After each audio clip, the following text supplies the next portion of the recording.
Temple run ಬಳಿಕ ಮಠ run ಶುರು ಮಾಡಿಕೊಂಡಿದ್ದಾರೆ ನೂತನ ಸಿಎಂ ಕುಮಾರಸ್ವಾಮಿ.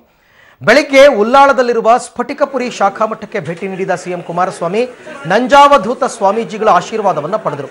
ಈ ಸಂದರ್ಭದಲ್ಲಿ ಮಾತನಾಡಿದ ನಂಜಾವಧೂತ ಸ್ವಾಮೀಜಿಗಳು, ಅಧಿಕಾರದ ಆಸೆಯಿಂದ ಕುಮಾರಸ್ವಾಮಿ ಸಿಎಂ ಆಗಿಲ್ಲ, ರಾಜ್ಯದ ಅಭಿವೃದ್ಧಿಗಾಗಿ ಸಿಎಂ ಆಗಿದ್ದಾರೆ.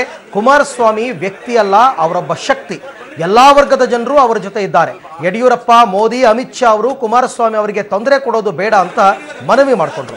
ಇದೀಗ ಕುಮಾರಸ್ವಾಮಿ ವಿಜಯನಗರದಲ್ಲಿರುವ ಆದಿಚುಂಚನಗಿರಿ ಶಾಖಾ ಮಠಕ್ಕೆ ಭೇಟಿ ನೀಡಿದ್ದಾರೆ. ನಿರ್ಮಲಾನಂದನಾಥ ಸ್ವಾಮೀಜಿಯಿಂದ ಆಶೀರ್ವಾದವನ್ನು ಪಡಿತಾ ಇದ್ದಾರೆ. ಮಧ್ಯಾಹ್ನ ಸಿದ್ಧಗಂಗಾ ಮಠಕ್ಕೆ ಕೂಡ ಭೇಟಿ ನೀಡಲಿದ್ದಾರೆ.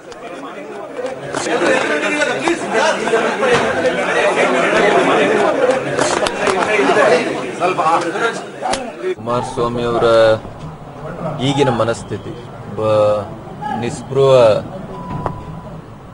ಸಂತನಿಗೆ ಯಾವ ಮನಸ್ಥಿತಿ ಇರಬೇಕು ಆ ಮನಸ್ಥಿತಿ ಇವತ್ತು ಕುಮಾರಸ್ವಾಮಿ ಅವ್ರಿಗಿದೆ.